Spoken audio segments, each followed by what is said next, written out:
She sat at the edge of the table, hands folded, silent. No one looked at her. No one asked her opinion.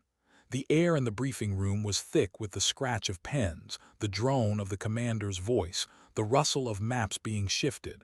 And yet for her the loudest thing was the silence. That silence was sharper than any insult. It was deliberate. Why was everyone ignoring her? She knew, and so did they. The mission was dangerous, a night operation, deep inside hostile territory in the mountains that swallowed radio signals and men alike. The kind of mission that was whispered about, not recorded. High value, high risk. And yet, even as the details spilled across the table, even as the commander's voice etched out routes and objectives, she felt the weight of eyes sliding past her as if she were not there. She pressed her thumb against her palm, grounding herself. Don't speak. Don't argue, not yet. The commander's words ended and the maps were folded back into their case. The men and one woman besides herself stood, boots shuffled. A few nervous jokes tried to claw through the tension. Nobody said her name, not once. She rose quietly, the chair legs scraping faintly against the floor, and followed. They hadn't forgiven her. And maybe they were right. The hall outside was colder, metal walls humming with the dull rhythm of generators far below. Her boots clicked softly as she walked behind the others. They kept their distance, not openly hostile but not welcoming either. She caught fragments of their voices, nervous excitement, frustration, one muttered curse about dead weight. She had been called worse. As they moved toward the prep bay, she pulled her jacket tighter. Her hands brushed the patch sewn into the shoulder, faded, frayed, but still there. A symbol of a unit that no longer existed, a symbol of the night that ruined her. She had lived with regret every day since. And tonight, maybe tonight, was her only chance to quiet it. The prep bay was alive with motion, weapons being checked, radios tested, night vision optics flickered with faint green ghosts. The smell of oil and canvas filled the air. She took her kit in silence, stripping it down, inspecting each piece with slow, deliberate care. She had done this thousands of times. It was ritual now, muscle memory etched into her bones. Her rifle was heavier than most of the men carried, long barrel, precision optics, balanced for distance, a sniper's weapon. And yet nobody asked her what position she'd take. Nobody assigned her a role. They assumed she would follow, a shadow filling gaps where needed. She didn't correct them. The memories were too sharp. A different night years ago, a different team, her finger tightening on the trigger, her eye fixed on the scope. A single breath, a single shot, and then chaos, screams, smoke, the wrong man falling, the mission collapsing. Her error. That was the story they remembered. That was why she sat in silence. But they didn't know everything. Not yet. The transport rumbled. Darkness wrapped them. She sat pressed against the window, watching the mountains rise like black teeth under the moonlight. The engines droned, and inside the squad murmured low. She caught pieces of their lives in fragments. My kid's first birthday, missed it again. Promised her this was the last run. Swear to God, I'm buying that truck if I make it back. Normal words, small hopes, human promises in the face of steel and death. She let them wash over her, trying not to think of the promises she had broken. Across from her, one of the men, Corporal Jameson, she thought, kept staring at her rifle. Finally, he spoke, low but not unkind. You really trust that thing? She met his eyes. He didn't look away, didn't sneer, just curious. She nodded once. It's all I have. He gave a half-smile, almost weary, and looked down at the weapon resting on his lap. Guess we're all the same, then.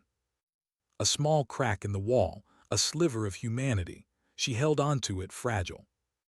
But then the transport jolted, climbing higher, and the moment passed. Why was she here? Why had she accepted, knowing the weight of their silence, their distrust?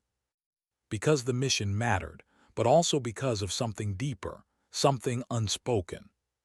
In her chest, she carried a name, a voice she hadn't heard in years, someone she had lost on that night that never left her. She closed her eyes, saw his face, heard his laughter, heard his final words. Not yet, she thought, not yet. The others didn't need to know, they wouldn't understand. But the truth was there, burning quietly, a wound that never healed. She was here because she couldn't forgive herself. And maybe, if she walked into fire again, she could finally make it right. The transport slowed. The ramp opened. Cold mountain air roared in, biting, carrying the sharp scent of pine and stone. They moved out, shadows against the darker night, boots crunching softly on gravel and dirt. Their radios clicked faintly. Orders whispered. She followed. Her rifle was slung across her back, weight comforting, familiar. Her eyes scanned the tree line, the jagged ridges. Every sound mattered. Every silence was heavier. The mission was simple on paper. Infiltrate, secure intelligence, exfiltrate. But she knew simple on paper meant death in reality. They spread out, dark shapes blending into the forest. The moon broke through clouds, painting silver across their helmets. Her breath fogged faintly in the cold.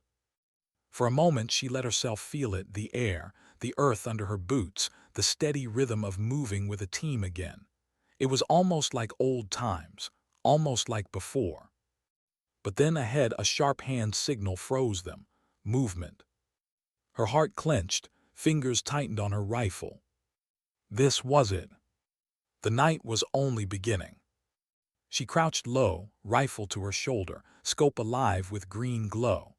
Shadows moved at the edge of vision, uncertain, shifting. Were they enemy patrols or just the mountain playing tricks? Her breath slowed. She found her heartbeat, counted it. 1, 2, 3. She could have fired. Years ago she would have fired. A shot to break the silence, to prove herself. But she waited. The others glanced back, eyes flicking to her for the first time, waiting to see. She lowered her weapon slightly, shaking her head. Not yet. The patrol passed, distant, ghosts. The team moved again, silent, shadows in shadows. But this time they didn't ignore her. They had seen the control, the restraint.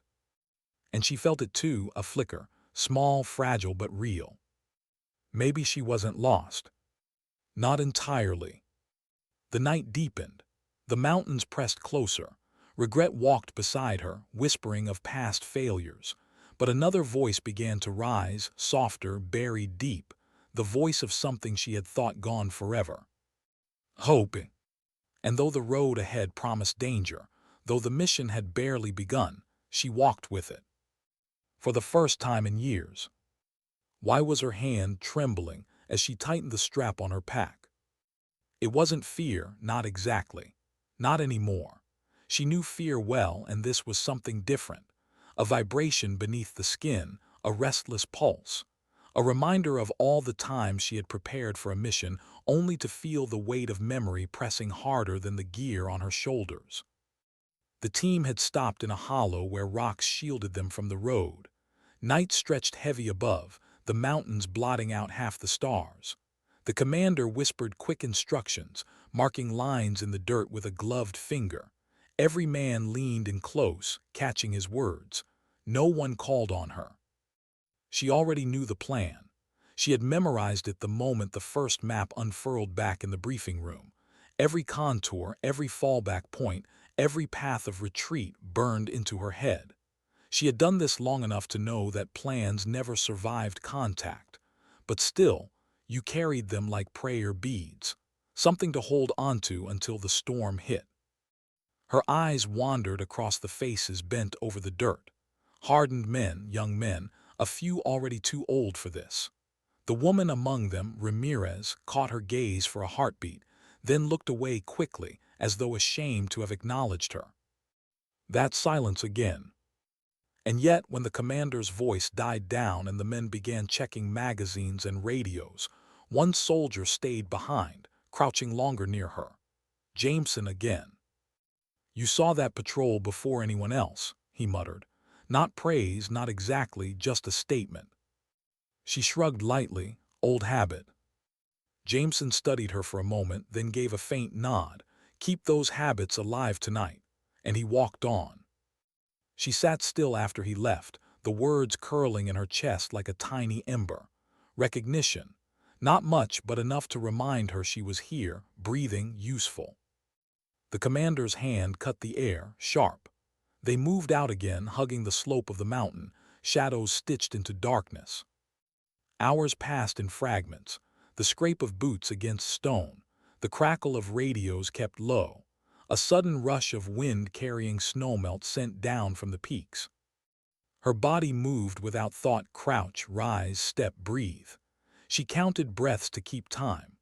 Her rifle was an extension of her spine, her sight always sweeping the ridges, the road below, the spaces where men might hide. And with each breath, the memories pressed harder. The last time she had been in mountains like these, there had been screaming, a call for extraction that never came, a mistake, her mistake that no apology could erase. She remembered staring through the scope, finger steady, breath caught, believing she was saving them, believing the man in her crosshairs was the threat. He was. The shot had dropped him clean, but he wasn't the enemy. He was theirs. Her chest tightened even now, years later, as if the bullet still traveled through time. No one forgave her, not even herself. They reached a ruined outpost by midnight. Stone walls half collapsed, roof open to the sky. Once, maybe decades ago, it had been a way station. Now it was nothing but cover. The squad gathered inside, packs dropped, canteens opened, radios hissed with faint static. The commander whispered updates, pointing out the final approach to the target site. She stayed near the edge, back against a wall, her rifle across her knees. It was then that Ramirez, perhaps unable to hold it any longer, broke the unspoken barrier. "You shouldn't even be here," she said quietly, not to anyone else but not hiding it either. "We all know what you did." The silence thickened. A few heads turned, some with discomfort, some with agreement. Her throat worked, but no words came. What could she say? That she had carried it every day since. That she had begged for another chance, not to prove herself to them, but to silence the voice inside her that never stopped replaying that night. Instead, she looked down at her hands. Calm, still, she didn't answer. Ramirez scoffed softly and turned away. Jameson muttered something under his breath, not defense, but not condemnation either. Just a tired curse about letting it go. The commander ignored it all. He finished his marks in the dirt, his voice like stone. 2 hours until movement, rotate, rest. They lay down in shifts, the cold biting through thin mats, the stars glaring down through the broken roof. She didn't sleep. She sat with her rifle, watching the doorway, listening to the wind, every nerve stretched thin. And in the silence, she heard his voice again, the one she had buried. "You don't get to quit," he had said that night just before the chaos. His voice had been steady, even as rounds cracked overhead. "You'll carry it, but you don't get to quit." She pressed her forehead to the cold stock of the rifle, eyes shut. Not yet, she thought again, not yet. At the edge of dawn, the squad moved. The sky bruised with faint gray. Fog rolled low in the valleys. Their breath came out in pale clouds as they descended toward the compound. She kept to the rear, eyes always scanning the ridges. The world narrowed to sound and shadow, the crunch of gravel, the scrape of gear, the faint whistle of wind. Halfway down, the commander halted them with a raised fist. Voices ahead. The squad froze, dropped low, weapons ready. Through the fog, figures emerged. Enemy patrol, rifles slung unaware. The squad leader gestured, "Wait, let them pass." Her scope tracked them, slow, steady. She could take them all, 4 shots, 5 seconds. Easy. But she didn't move. Her breath held. The memory of that other shot burned through her veins. She waited. The patrol passed into the mist, fatting like ghosts. The squad exhaled as one, moved again. And for a moment she felt something shift, the weight on her chest easing just a fraction. She had chosen restraint again. Not mistake, not guilt, just control. The others noticed. She could feel it in the way their eyes flicked to her as they rose. No one spoke, but something had changed. The compound loomed just before sunrise, a jagged sprawl of concrete and steel hidden in the folds of the mountain. Fences tangled with wire. Watchtowers hunched at the corners. The squad melted into the rocks, studying it from distance. Radios whispered. Timers checked. The commander crouched over his map. 2 teams, he murmured. North fence breach here. Secondary entry south side. Extraction in 30. We move in 5. Her pulse quickened. The moment drew near. And yet, beneath the fear and the memory, another thought pressed forward. She hadn't told them. Not why she was here, not what this place meant. Because deep inside that compound, behind walls and shadows, was a truth tied to her past, something she had never confessed. She touched the patch on her shoulder, frayed and faded, the symbol of the unit that no longer existed, the unit that had died because of her. And now, at last, the chance to face it. But they didn't know, not yet. The commander's hand lifted. The squad rose. The night cracked open, and she followed them into it. Why did her chest feel heavier with each step toward the fence? The others crouched low, shadows in the thinning night, their breathing sharp against the cold air. The compound loomed ahead, wrapped in wire and steel, its watchtowers blind in the fog. A dog barked faintly somewhere inside. A gate clanged, metal on metal, distant but clear. She lay against the rocks, rifle propped, eyes fixed on the tower. No movement, no glow of a cigarette, no careless sway of a guard half asleep, just fog. The commander's hand signals cut the darkness, 2 fingers, then a slicing motion. North team, breach. They moved like water flowing down the slope, cutters pressed against wire. The sound was small, but to her it rang like thunder. She scanned the ridge, finger resting loose against the trigger. One breath, 2. The wire parted, figures slipped through. She followed, her rifle brushing cold metal as she crawled after them. Her knees pressed against damp earth, her hands numb. The wire snagged her sleeve, tearing a thread from the frayed patch on her arm. She didn't stop to free it. She let it rip. Inside, the air smelled of oil, concrete, and something faint, smoke, maybe, or the echo of burned wood. Her boots found ground too smooth to be natural, the kind poured by men long ago and forgotten. The squad fanned out, radios clicked, shadows slid against walls. And with each step deeper, her pulse climbed. Because this place wasn't just another target. It was the ghost of everything she had lost. They reached cover near a stack of rusting barrels. The commander's whisper scraped against the cold. North team secures the admin block. South team hits the comms tower. Move fast, no mistakes. She nodded with the others, but her mind was half a step elsewhere. The admin block. That was where the records were kept. That was where, maybe, she could find what she had carried all these years, proof or closure or both. The team split. She ended up with Jameson, Ramirez, and 2 others. The commander stayed behind, coordinating. They ghosted along the wall, rifles raised, boots soft on gravel. Every sound felt amplified, the drip of water, the creak of an old pipe, the faint hum of a generator. Her throat tightened. She had been here before. Not this compound, but one just like it. The night of the mistake. The night when a rifle cracked and a man she trusted fell because of her. She blinked it back. Focus.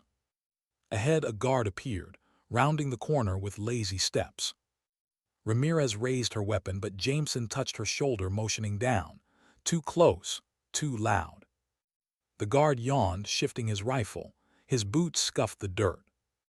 Without thinking, she moved, silent, swift.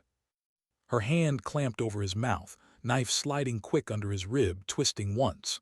His eyes flared wide, shock frozen in the fog. Then nothing. She lowered him carefully, slow, her hand steady. When she looked up, the squad was staring. Not with anger, not with disdain, with something closer to surprise. Jameson's eyes met hers. He gave the smallest nod, respect. Ramirez looked away, jaw tight. She didn't speak, neither did they. They moved on. But inside her, something had shifted. The admin block loomed, concrete walls streaked with rain, windows blackened. A rusted door groaned faintly on its hinges. Jameson whispered, 2 inside, maybe more. Her rifle was up before she realized it. Crosshairs aligned with the crack of light spilling through the doorway. Shapes shifted within. She could take them. Easy. Her breath caught. She remembered the last time, the trigger breaking, the wrong man falling. Her finger hovered, trembled. Jameson glanced at her, waiting. She exhaled slow, then lowered her weapon, shook her head. Wait. They crept closer. Ramirez slipped around back, blade in hand. A muffled scuffle, a body slumping, then silence. The doorway cleared. Jameson gave her a look, questioning but not hostile. She had held back again. Learned. Inside, the admin block smelled of dust and mold. Old papers littered the floor. A desk sat overturned, drawers spilled. Against one wall, a filing cabinet stood, dented but intact. Jameson cursed under his breath. We don't have time to sift through all this. But she was already moving, hands pulling drawers, eyes scanning faded files. Her fingers brushed symbols she recognized, codes, insignias, dates, old but alive with meaning. And then she found it. A folder, edges singed, stamped with the emblem of her dead unit. Her chest constricted, her hands trembled as she opened it. Inside, reports, names, coordinates, and one sheet circled in red. The night, the mission, the failure. Her eyes devoured the words, each one cutting deeper. They hadn't blamed her alone. The orders had been faulty. Intel compromised. The ambush had been known, maybe even planned. She wasn't the only reason they had died. But she had pulled the trigger. Her throat closed, her vision blurred. Hey, Jameson whispered sharply, what is it? She shoved the folder into her pack, shaking her head. Nothing, move. He stared but said nothing more. They slipped out into the fog, the papers burning against her back like coals. The compound stirred, voices echoed sharper now. Footsteps clanged on metal stairs. The enemy was waking. Ramirez hissed into the radio. South team in position. Comms down in 2. The commander's voice cut back. North team extract now. But they weren't clear yet. As they moved, lights flared on the far tower. A spotlight sliced the fog, catching shapes in its glare.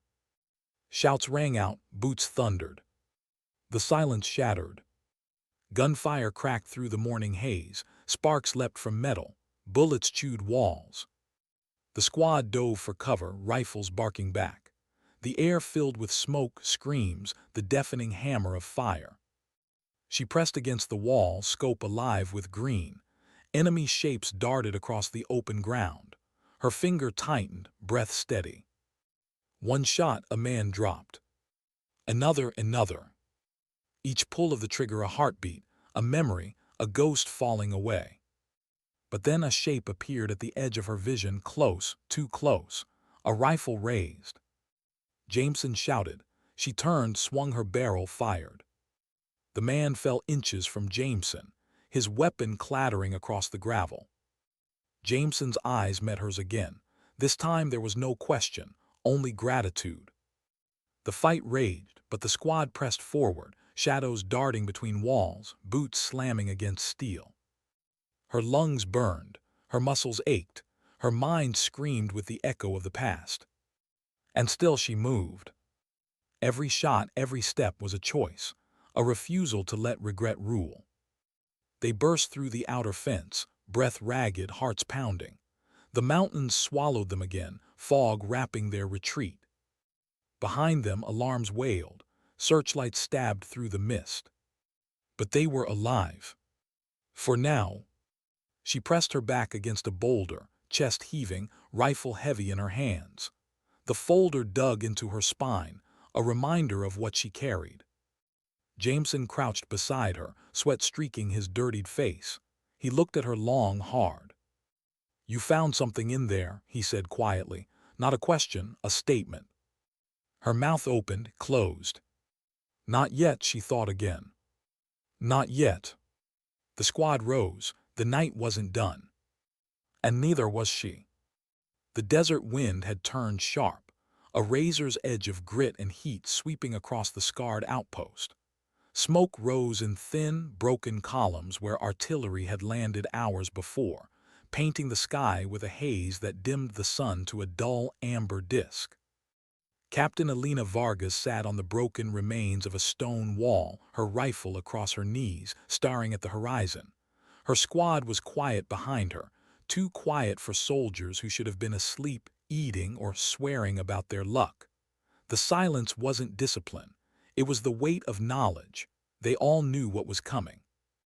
The enemy wasn't stopping this time. The Empire had gathered, consolidated, and now the storm was marching toward them. An entire armored column, supported by drone wings and shock infantry. The humans, her people, were the last defense line before the retreat corridor. If they broke, the refugees running behind them wouldn't stand a chance. "Ma'am." The voice snapped her from thought. It was Kieran, her radio operator, his face dirtied with ash and exhaustion. He held out the cracked comm unit, wires exposed where the casing had been torn away. "Command wants you." Elena took the receiver, pressing it to her ear.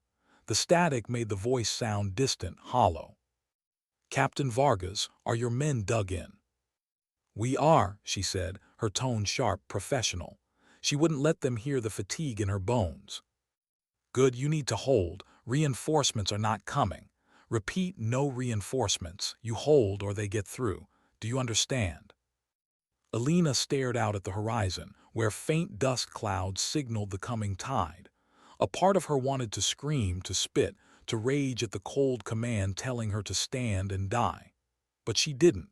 Instead, she said the words that mattered. "Understood." The comm clicked dead. Kieran swallowed hard. "They're really not sending anyone." "No," Elena said. She didn't look at him. She didn't want him to see the fire behind her eyes. "So we'll be enough." The squad gathered in the bunker. Sandbags, broken walls, crates turned into cover. It was a patchwork defense, a monument to desperation. But it was theirs. Sergeant Malik leaned over the map table, tracing enemy movement with a finger. "Armored column will hit us first. Once they think we're broken, infantry pours in. If we hold the armor here, choke them at the pass, we might delay long enough." "Long enough for what?" asked Tors, the youngest of them, voice cracking. "They said no reinforcements. Delay for who?" "For them," Elena said, pointing behind them on the map. "For the civilians.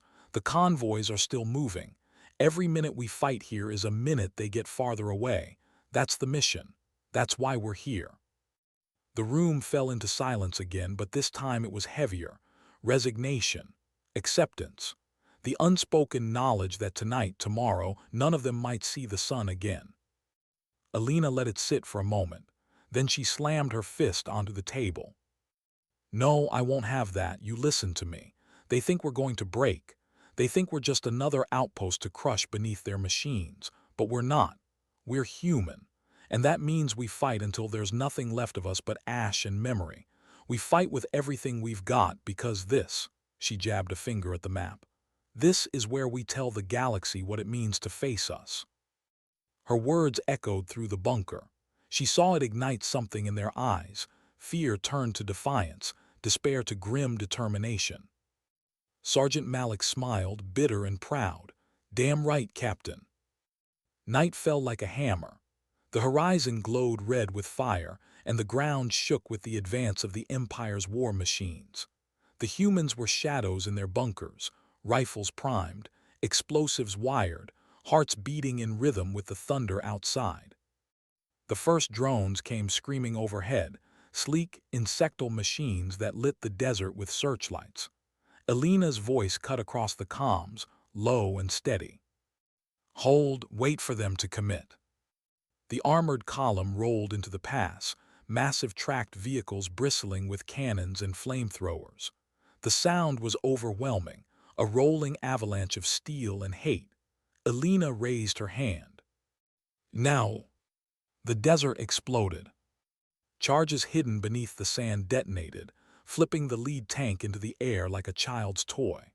Walls of flame consumed the flanking vehicles as fuel drums ignited. From the ridges, rockets streaked down, slamming into armor and tearing it apart. "Light them up," Malik roared, and the squad opened fire, rifles cracking, grenades bursting in brilliant arcs. The Empire's line shuddered, stalled, buckled beneath the ambush. For a moment, just a moment, the desert belonged to the humans. Elena fired until her rifle clicked empty, then slammed in a new magazine, her face illuminated by firelight. Around her, her squad fought like demons, every bullet a declaration, every scream a promise. But the Empire wasn't done. The second wave surged forward, heavier tanks forcing their way through the burning wrecks, drone wings diving low with shrieking engines. Energy blasts carved into the ridges, vaporizing stone and sand alike. Tors screamed as shrapnel tore through his shoulder. Kieran dragged him back behind cover, shouting over the chaos, "Medic, we need a medic." "There is no medic," Elena shouted back, firing into the darkness. "We're all we've got."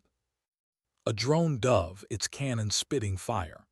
Elena dropped flat, feeling the heat rip across her back, then rolled and hurled a grenade into its intake. The machine spiraled out of the sky, crashing into the wreckage below. Her squad cheered, but it was short-lived. The enemy infantry had arrived.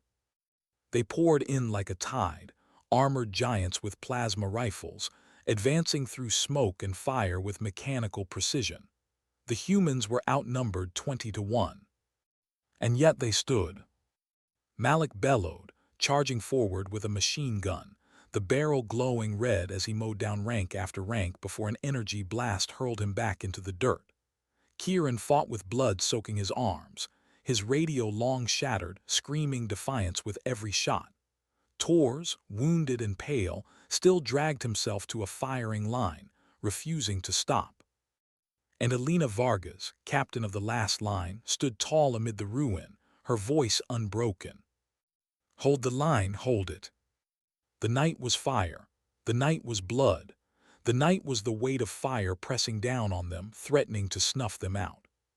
But they did not break. Not when the armor closed in. Not when the drones circled like vultures. Not when the infantry outnumbered them into shadows. They fought because they were human, and humanity had never been about winning. It had been about refusing to kneel. By dawn, the outpost was gone. Smoke curled into the pale sky, and the ground was littered with wreckage, steel and flesh alike. The Empire advanced no further that day. Their column was shattered, their infantry scattered. The pass was clogged with burning armor, a graveyard of machines. In the ruins of the bunker, Elena crawled from the rubble, blood running down her face, her rifle clutched in broken hands. Around her, silence. Her squad was gone, all of them. Malik, Tors, Kieran, names carved into the ash. She staggered to her feet, standing atop the wreckage, and stared out at the horizon where the convoys had fled. They had bought them time. And she swore, through bloodied lips and burning lungs, that the galaxy would remember what it cost the Empire to move one step closer to Earth. The desert had fallen silent. Where once the Earth roared with tanks, drones, and fire, now there was only the crackle of cooling wreckage and the soft hiss of the morning wind pushing smoke into the pale sky. The outpost was gone, flattened, gutted, erased from maps as if it had never stood. But one figure still moved. Captain Elena Vargas stumbled through the ruins, each step a fight against the screaming in her bones. Her uniform was torn, blackened with soot, blood running down her leg in uneven lines. She carried her rifle slung across her back, not as a weapon now, but as a promise. She paused at the shattered bunker entrance. There lay Sergeant Malik, sprawled against the sandbags, machine gun silent, his eyes half open as though he were still waiting for her next order. Alina knelt beside him, closing his eyes with bloodied fingers. "Rest now, Sergeant," she whispered, voice hoarse. "You held them." She found Tors further in, slumped against a wall blackened by plasma fire. His hand still clutched a half-empty magazine, stubborn even in death. Kieran was by the broken comms, wires melted around his hands, his final act to try to call the fleet that had never answered. One by one she found them all, each one a monument, each one a weight pressing against her chest. The last of her squad, gone. But not silent. Their sacrifice still thundered in the ruins. Their blood bought miles for the convoys fleeing through the canyons, carrying the children, the old, the wounded, the last breath of her people. And that, she knew, mattered more than her grief. Alina rose slowly, pain lancing through her side, and staggered outside. The battlefield stretched before her in grotesque beauty.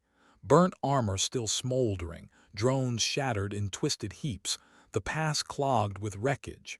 The Empire's advance had stalled here. But it would not stay stalled. She lifted her head toward the horizon. Somewhere out there, the Empire was regrouping, repairing, preparing to march again. And when they did, there would be no line left to stop them. Unless she became it. The convoy commander's voice crackled weakly from a salvaged helmet comm, patched together with fraying wires. Alina had dragged it from a dead soldier's grasp and coaxed it back to life with trembling hands. "Convoy Bravo to outpost, any survivors, please respond." Her throat tightened. She wanted to tell them there was no outpost anymore, no squad, no defense line, but she forced herself to press the transmitter. "This is Captain Vargas," she rasped. "The outpost is down, my squad is gone, but the Empire is broken here. You have time, keep moving." There was a long silence, then a voice choked, almost breaking. "God, Captain, you bought us a day. You bought us everything." She closed her eyes. That was enough. By afternoon, Alina could barely stand. Her body screamed for rest, for surrender, for the quiet of death. But her mind refused. She scavenged the battlefield like a specter, dragging ammunition from corpses, prying explosives from wrecked vehicles, pulling canteens from broken hands. Every shell, every bullet, every drop of water mattered now. At one wreck, she found an Imperial officer's body, twisted beneath a collapsed drone wing. Its armor glowed faintly, powered by technology humanity could barely understand. With a snarl, she tore free a plasma sidearm, its weight alien in her grip, its edges sharp like a blade of light. She strapped it to her hip. She wasn't just fighting with human weapons anymore. She was turning the Empire's tools against them. The desert became her forge. By nightfall, she had rigged the wreckage into traps, mines buried beneath sand, drones wired as bombs, tanks loaded with unstable cores ready to detonate if disturbed. She became a ghost, a shadow weaving through the ruins, turning the graveyard into a snare. If the Empire came again, they would bleed for every step. That night, under a sky heavy with smoke and starlight, Alina lit a fire in the center of the ruins. A small flame, fragile against the darkness but alive. She sat before it, cradling her rifle, staring into the embers. Her body trembled, her eyelids heavy, but she would not sleep. Not yet. Instead, she spoke aloud. "To my squad, Malik, Tors, Kieran, all of you. I don't know if anyone can hear me, but I'll say it anyway. You fought. You stood when no one else would, and you did not break. That's what matters." The fire crackled, carrying her words into the silence. "I'll keep fighting for you, for the ones who got away, for Earth. They think we're finished, but they don't understand us. They don't understand that as long as one of us breathes, humanity is not defeated, and I'm still breathing." Her voice broke, and she bowed her head. Tears carved clean lines through the ash on her face. "But I miss you, my brothers, my family. If tomorrow is my last day, know this, I'll make it count." The wind shifted. The flames danced. For a moment, just a fleeting second, it felt like they were there with her, listening. And that was enough. At dawn, she saw them. The Empire had returned. A new column stretched across the horizon, fresh tanks, fresh drones, infantry marching in perfect formation, bigger than before, stronger, enough to erase her from existence. But she did not tremble. She stood atop the ruins, her figure outlined against the rising sun, rifle in her hands, plasma sidearm glowing at her hip. Alone but unbroken. "Come then," she whispered. "Come and see what it costs to fight a human." The storm rolled toward her. The first drone swept into the ruins and detonated.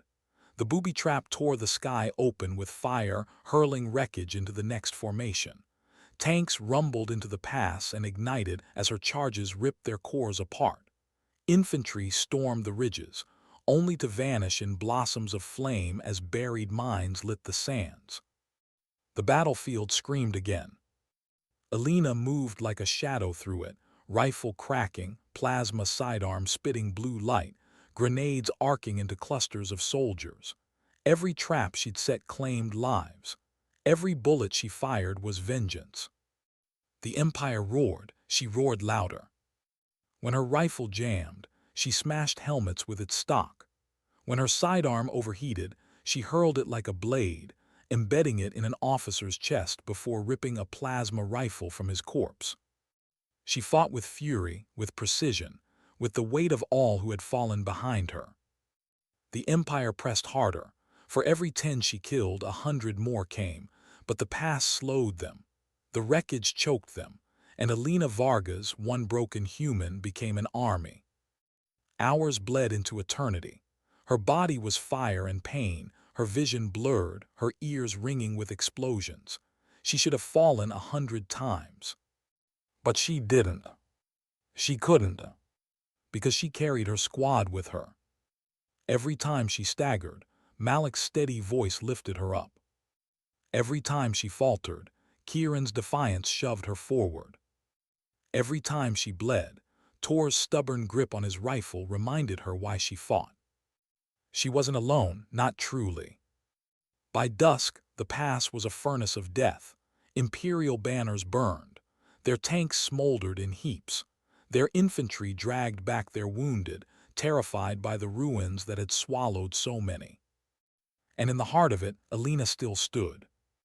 Her uniform hung in tatters, her body drenched in blood, hers and theirs, but her eyes blazed with fire. She raised her rifle, pointed it at the retreating silhouettes, and screamed across the battlefield. "Remember this, remember who we are. We are humanity. We don't kneel, we don't break, and we will never stop." The words echoed through smoke and ruin. The Empire fled the pass that night. Not because of mines, not because of traps, but because one human refused to fall. When silence finally returned, Alina collapsed onto the broken earth. She could no longer move. Every part of her body screamed with damage beyond repair. But she smiled. Because the convoys were safe. Because the line had held. Because she had proven, to the galaxy and to herself, that humanity's ashes still spoke louder than any empire's banners. Her last whisper carried into the night. "We're not finished, not yet." And then the dark took her. Why were Imperial officers arguing in hushed tones in the halls of the fleet carrier? Normally, the Empire did not argue. Orders were orders, victory was inevitable, and weakness was crushed before it could grow. But in the hours after the desert battle, shadows of fear had crept into their discipline. Reports filtered in, each one stranger than the last. Entire battalions broken, columns retreating in disarray, drones disabled by crude explosives, tanks detonated in chain reactions that blocked the pass for miles. And a single human soldier at the center of it all. The senior officer, Admiral Sarath, slammed a clawed hand against the hollow-table. The display shuddered, the desert battlefield glowing faint blue beneath his strike. "Do you understand what you're saying?" His voice was sharp, metallic, echoing off the steel walls. The intelligence officer shifted uneasily. "Sir, the reports are consistent. Our forces were delayed by one." "One soldier does not halt an army," Sareth snapped. "One soldier does not kill officers, does not trap armor, does not break the will of the Empire." His mandibles clicked, a sign of barely controlled rage. But beneath it, even Sareth could not silence the chill in his chest. Because one had. Far across the stars, whispers reached neutral stations, smuggler channels, even the silent networks of planets that the Empire believed cowed. "They say she stood alone." "No, impossible." "Then why did the Empire retreat?" "Because she made them bleed." The story spread like sparks on dry grass. On Collar Station, a trader with old scars told the tale over bitter drinks. "I heard she was already wounded, but she kept fighting. Hours, maybe days." On a mining moon, laborers passed it in hushed voices. One woman against a fleet, one human, imagine that. On colonies stripped bare by the Empire, parents whispered it to children like a forbidden lullaby. "The humans don't bow, they don't break. One stood when the rest had fallen." The details changed with every telling. Some said she fought with alien weapons stolen from the dead. Some claimed she called fire from the sky with nothing but her voice. Others swore she rose again even after death, her ghost refusing to let the Empire pass. The truth was smaller, harder, more human. But the galaxy preferred legend. And legend was exactly what the humans needed. Back in the desert, beneath wreckage and sand, Captain Alina Vargas woke. Her breath came ragged, shallow, every part of her body screamed with pain. Her side burned where shrapnel had torn muscle. Her leg was nearly useless, but her eyes opened, and she was still here. The ruins around her lay silent. Imperial banners smoldered in the dust. The air carried only the faint hiss of cooling metal. She pushed herself upright, using her rifle as a crutch. Alive, somehow impossibly alive. Her vision blurred, but through it she saw the sky, pale morning stretching wide, indifferent to her pain. She coughed, spat blood, and whispered, "You didn't take me." Her squad was gone, her body broken, but her will, no empire had conquered that. Days blurred into one another. Alina scavenged what she could from the wreckage, scraps of food, drops of water, medical kits half burned. She crawled more than walked, dragging herself from ruin to ruin, refusing to stay still. At night the stars stretched above her, endless and cold. She spoke to them softly, as though her squad might hear through the silence. "I'm not finished yet," she told them. "Not until someone else knows what you gave." Her strength ebbed, but her determination did not. She began leaving marks in the sand. Words scratched with broken metal, messages carved into stone. Humanity fights, humanity remembers, humanity endures. Even if she died here, someone would find the echoes. Someone would know this place had mattered. And someone did. On the fifth day, a convoy scout stumbled into the ruins. A young pilot, barely more than a boy, his eyes wide with disbelief. He had expected only death, only silence. Instead he found her broken, scarred, leaning against her rifle, but alive. "Captain Vargas," he whispered, as though afraid she might vanish if he spoke too loud. Her lips cracked into the faintest smile. "Took you long enough." The pilot's hands shook as he tried to lift her, to call for medics. "We thought you were gone, we thought." "I was," she coughed, grimacing, "but not enough." They carried her back to the convoys, to the refugees she had saved with her stand. When the people saw her, burned, bloodied but breathing, a cry rose from the crowd. Not sorrow, not pity, but something harder. Hope. The Empire, of course, denied everything. An exaggeration, they declared on broadcast channels. Propaganda from desperate humans. But the denial was too loud, too insistent. And the story refused to die. Smugglers swore they saw the pass filled with wreckage. Refugees told of the time they gained, the lives saved.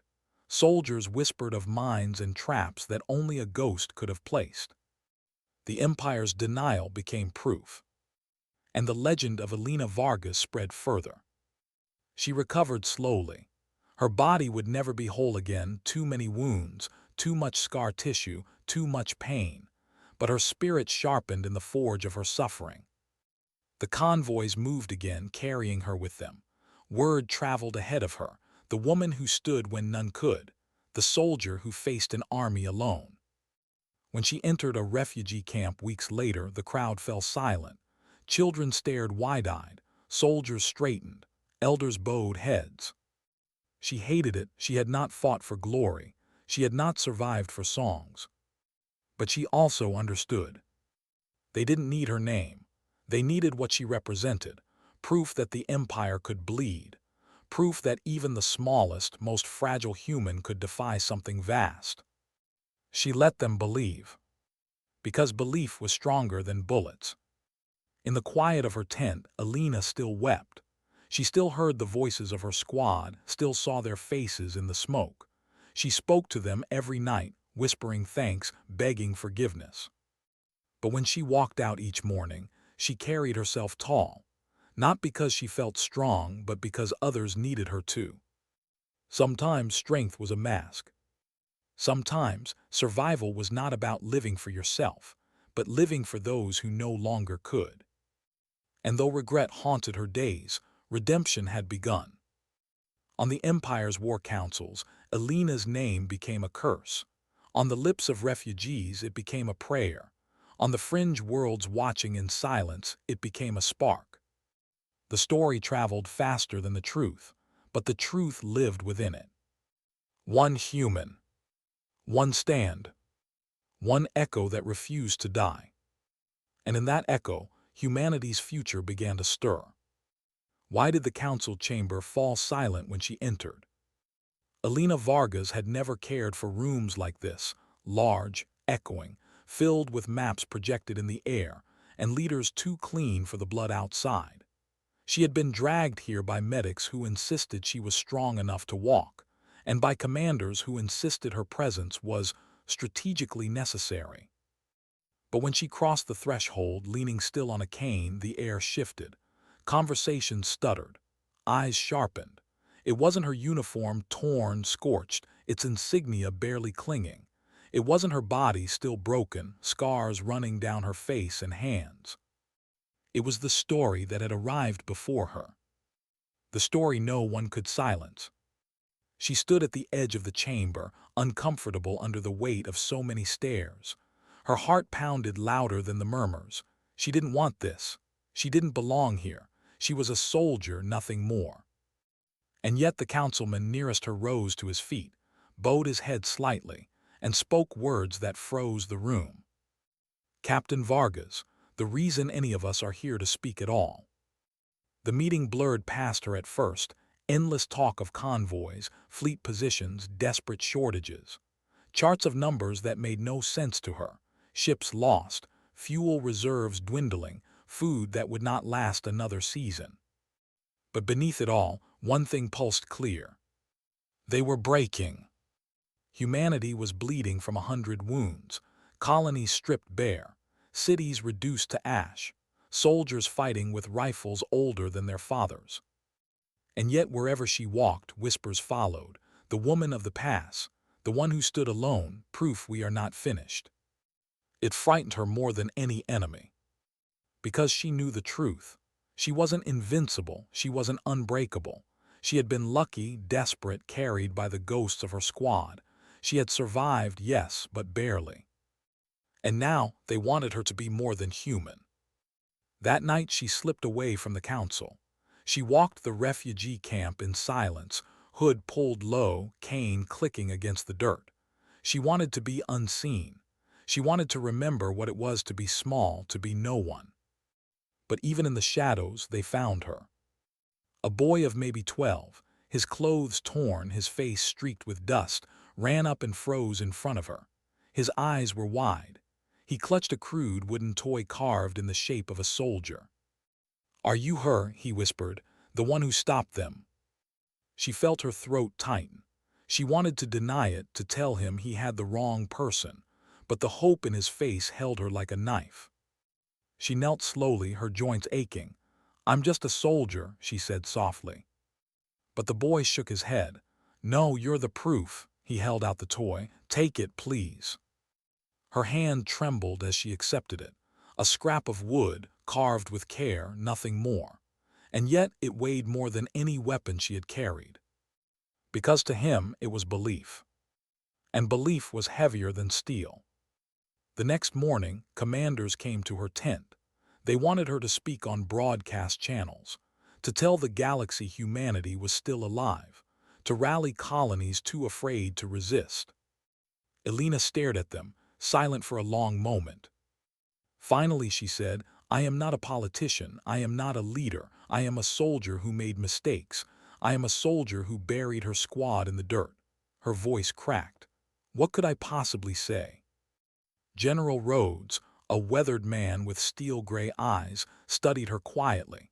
He had seen too much war to be fooled by legends, but he placed a hand on the table between them and said, "Say the truth, that you are broken, that you fought anyway. That is all they need."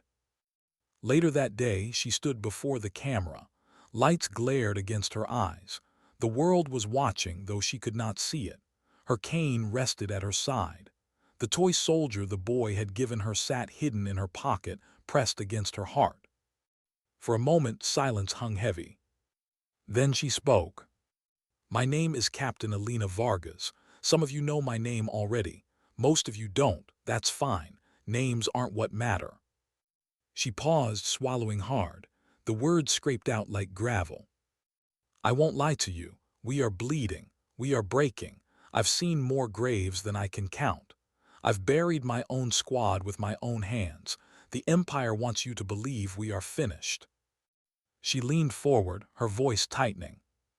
"But I stood in a pass where no one should have stood. I faced an army when I had nothing left, and I am still here. Not because I am stronger, not because I am better, but because I refused to give them the one thing they wanted." Her eyes burned into the lens. "My surrender." The silence stretched. Then she said, softly but fiercely, "They can kill us, they can burn our homes, they can tear us apart, but as long as one of us breathes, we are not finished. Remember that, hold it, live it. Because the day we stop fighting, the day we stop believing, is the day we are truly dead, and that day is not today." The broadcast cut, and across the scattered colonies, the words became fire. The Empire tried to smother it, to jam signals, to punish those who repeated the speech. But it was too late. The recording traveled through hidden channels, carved onto walls, whispered in alleys, sung in camps. Her voice became a weapon sharper than any blade. And Elena felt the weight of it crush her. At night she lay awake, staring at the tent's ceiling. The toy soldier rested in her hand, smooth wood against scarred skin. She whispered to her squad as she always did, "I never wanted this. I just wanted to make it right, to stand once, to pay for what I cost you." The silence answered, "But now they think I'm more than I am. They think I can lead them." She shook, tears slipping free. "I don't know if I can." Her voice broke into the darkness. "I'm so tired." But she rose each morning anyway. She walked through the camp, listened to soldiers, held children, stood in council. Because whether she wanted it or not, the legend was alive now. And she could not kill it. Weeks later, she was called again to the battlefield. Not as a lone sniper, not as a ghost in the ruins, but as a symbol. A battalion gathered on the edge of the frontier, faces gaunt, weapons outdated, fear heavy in the air. They waited for orders, for courage, for something more than survival. When she appeared, leaning on her cane, scarred and weary, a hush spread. She raised her voice, not loud but steady. "I won't lie, some of you will die, maybe many. But if you hold the line, if you fight as one, you will prove what I proved. The Empire bleeds, and when they bleed, they break." A murmur rippled through the men. Fear shifted into something else. She drew the plasma sidearm from her hip, the one she had taken from the enemy at the pass, and held it high. They think their weapons make them gods. They think we are weak, but this weapon is theirs and now it is mine. Just like this field will be ours, just like tomorrow will be ours. The soldiers shouted then, a ragged cry, raw and human. Not perfect, not disciplined, but real. And for the first time, Elena Vargas did not feel like she was standing alone. That night as she sat by the fire, Jameson appeared beside her. He had survived, barely pulled from another front, limping on a brace. His face carried new scars, his eyes the same old fire. "You didn't just fight," he said quietly. "You became something bigger, you know that, don't you?" She looked at him, exhausted. "I don't want to be bigger, I just wanted redemption." Jameson shook his head. "Redemption's not something you earn for yourself. It's something others feel because of you. And whether you like it or not, you've given them that." He left her with those words. And she stared into the fire, the toy soldier clutched tight in her hand, the weight of belief pressing down. For the first time she understood. Redemption wasn't hers anymore. It belonged to them. The sky burned red the night they told her. The Empire was coming, not a raiding fleet, not a probing strike. A full armada. Enough firepower to wipe clean the frontier world of Halcyon and leave nothing but ash drifting in orbit. Every commander knew the truth. If Halcyon fell, the chain of colonies behind it would collapse. Humanity's scattered resistance would fragment. The war would not end overnight, but its outcome would be carved into stone. They gathered in the command chamber, maps flickering, officers stiff with fear they pretended was discipline. Voices argued, plans clashed, strategies dissolved under the weight of overwhelming numbers. And then someone said it, the words that silenced the room. "Send Vargas." The name hung like a hammer blow. She sat in the corner, cane across her knees, listening in silence. Every instinct in her screamed no. She was just one soldier, broken, scarred, barely alive. She wasn't the blade they thought she was. But they weren't asking her to be a blade. They were asking her to be the spark. The plan was madness, which meant it was human. The Empire's fleet would fall on Halcyon in 3 waves. If they broke the first, they would be crushed by the second. If they broke the second, the third would grind them to dust. But there was one chance. The mountain range that overlooked the plains where the Empire would land. If explosives were planted along the ridge and detonated at the right moment, the avalanches could bury landing craft and choke supply lines. It would not win the battle outright, but it could stall the invasion long enough for reinforcements to arrive. The problem was simple. To plant those charges, someone had to walk into the teeth of the enemy. Someone had to stand where no one could survive. Elena Vargas said nothing for a long time. She stared at the holographic map, its glowing red markers. She could feel the eyes on her. Finally she whispered, "I'll do it." The room exhaled in relief, as though a sacrifice had already been made. But Jameson, standing at her side, slammed his fist against the table. No, not her alone. Elena turned sharply, pain flashing across her scarred face. "You don't understand." "No, you don't," he cut in, fire blazing in his eyes. "You keep carrying this ghost like it belongs to you alone, but you don't get to decide you're the only one who pays, not anymore." Around the chamber, heads lifted. Men and women, scarred from battles she had never fought beside, looked at her now with the same fire Jameson carried. "You're not alone, Captain," one of them said. "Not this time." The march began at dawn. Through dust and ruin, the soldiers of Halcyon moved toward the mountains. A ragged line, poorly armed, outnumbered 100 to 1. And yet they moved as if a song carried them. At the front walked Elena, cane in hand, sidearm at her hip, scars bare beneath the rising sun. She did not speak much. She did not have to. Every eye that fell on her carried belief. and belief was heavier than steel. The climb was brutal. Cold winds tore at them, rocks gave way beneath their boots, the thin air burned their lungs. Packs of charges weighed down their backs, each step a battle in itself. But no one faltered, not when they saw Alina's figure ahead, limping, steady, unbroken. At night they huddled around fires in caves. Stories spread like sparks. Men who had never met her told the tale of the pass as if they had stood there with her. Women whispered her speech from memory, word for word. Children clutched wooden carvings of soldiers, eyes glowing with hope. And Alina sat apart, staring into the flames, whispering to her ghosts. "I don't deserve this," she murmured to the silence. "I was just trying to make it right." But the fire cracked like laughter, and in its glow she thought she saw her squad's faces, smiling not with accusation but with pride. The Empire came at dawn on the fifth day. The sky split with fire as landing craft descended, engines roaring, filling the valley below. Metallic beasts spilled onto the plains, walkers, tanks, lines of infantry gleaming like a machine given form. From their perch on the mountain ridge, the humans watched. They were ants against titans. Alina's hand shook as she touched the detonator slung at her chest. The charges were set. The ridge was ready, but the Empire was disciplined, precise. They moved like a tide. Too soon and the avalanche would fall on empty ground. Too late and the soldiers would be overwhelmed. The moment stretched, breathless. Jameson's voice growled beside her. "Say the word, Captain." She closed her eyes. She saw her squad standing in the pass, laughing through blood. She saw the boy with the toy soldier.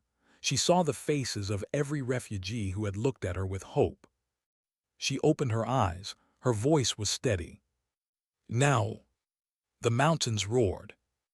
Explosions thundered through stone, avalanches crashing down in a storm of rock and snow. The ridge tore itself apart, burying landing craft, shattering tanks, crushing soldiers beneath tons of earth. The valley became chaos. For the first time, the Empire's perfect tide faltered. And in that hesitation, humanity struck. Alina led the charge. Cane discarded, plasma pistol blazing, her soldiers followed with a cry that shook the air. They were not strong, not well-armed, not unbroken, but they were human, and they were enough. The battle raged through fire and dust. Men and women fell, screaming, rising again. Jameson fought like a wolf at Alina's side, cutting a path through armored troops. But for every enemy that fell, more descended. The third wave came, darker, heavier, endless. And still they fought. Hours blurred into eternity. The ridge was a graveyard, blood stained the snow, smoke choked the air. Alina staggered, wounds burning, pistol nearly empty. Jameson fell to one knee, chest bleeding, yet he grinned through clenched teeth. Not done yet. The line wavered, soldiers cried out, the Empire pressed harder. And then a sound cut through the chaos. Engines. Not theirs. Reinforcements. Human warships screamed through the sky, cannons blazing, ripping into the Empire's fleet. The impossible had been bought time. Alina collapsed to her knees, gasping, the detonator still clutched in her hand. Around her the tide shifted. The Empire faltered. The ridge had held. The humans had held. When it was over, she lay on a stretcher, vision fading. The toy soldier pressed into her palm. Soldiers walked past, saluting her not with words but with silence, the silence of respect carved in blood. Jameson leaned over her, face pale but smiling. "You did it. You gave them tomorrow." Her lips trembled. "No, we did." She closed her eyes. The galaxy remembered what happened on Halcyon. They remembered the broken captain who stood in a mountain pass, who walked with a cane, who spoke not like a god but like a soldier who refused to kneel. They remembered the avalanche that buried giants. They remembered that humanity, beaten and scarred, still had teeth. And across the stars, in places the Empire thought unshakable, Whispers began to spread like wildfire. If one scarred woman could do this, what could all of us do together? Years later, long after the war turned, children would carve toy soldiers from wood and carry them in their pockets, not as weapons, not as idols, but as reminders. Reminders that even the broken can stand, that even the forgotten can rise, that surrender is the only true death. And somewhere in the quiet halls of memory, the name remained. Not a legend of perfection, not a goddess of war, but Elena Vargas human, the soldier who refused to fall.